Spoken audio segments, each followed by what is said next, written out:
গত 15 বছরে যে পরিমাণ ঋণ দেয়া হয়েছে তার অলমোস্ট 50 to 70% খেলাপি। একমাত্র জনতা ব্যাংকের ঋণেই 70% খেলাপি। যারা দেশের টাকা লুটপাট করে বিদেশে গেছেন তাদের ব্যাপারে বিএনপি কোনো কম্প্রোমাইজ করবে না। মাননীয় সদস্য রুমিন ফারহানা একটি সম্পূরক প্রশ্ন করতে পারেন। মাননীয় স্পিকার, আপনাকে ধন্যবাদ। মাননীয় স্পিকার, আমাদের যে রাষ্ট্রায়ত্ত ব্যাংকগুলো সোনালী, রূপালী, জনতা, অগ্রণী ব্যাংক, বেসিক ব্যাংক, এই সবগুলো ব্যাংকের মোটামুটি গত 15 বছরে যে পরিমাণ ঋণ দেয়া হয়েছে তার অলমোস্ট 50 to 70% খেলাপি। একমাত্র জনতা ব্যাংকের ঋণেই 70% খেলাপি এবং এই খেলাপি ঋণগুলো হয়েছে S Alam, Beximco, anion tax group, বিসমিল্লাহ গ্রুপ এদের মাধ্যমে।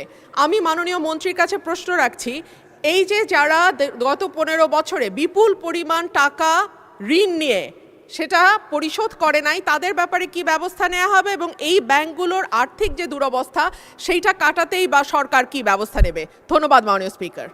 মাননীয় মন্ত্রী। মাননীয় স্পিকার, এটা একটু ভিন্ন প্রশ্ন, যদিও বা প্রথম এই প্রশ্নের সাথে এটার কোনো মিল নাই, তবুও আমি উত্তর দিচ্ছি। সেটা আমি তো বহুবার সংসদে বলেছি কি ব্যবস্থা নেওয়া হচ্ছে, কয়েকদিন আগেও বলেছি এবং সকলের বিরুদ্ধে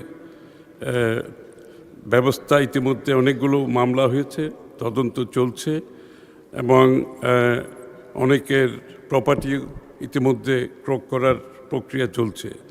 তো এটা এই ধারা চলতে থাকবে এবং এই ব্যাপারে আমরা আগেও বলেছি বারবার, যারা দেশের টাকা লুটপাট করে বিদেশে গেছেন তাদের ব্যাপারে বিএনপি কোনো কম্প্রোমাইজ করবে না, এই সরকার কোনো কম্প্রোমাইজ করবে না এবং এই ধারা অব্যাহত থাকবে।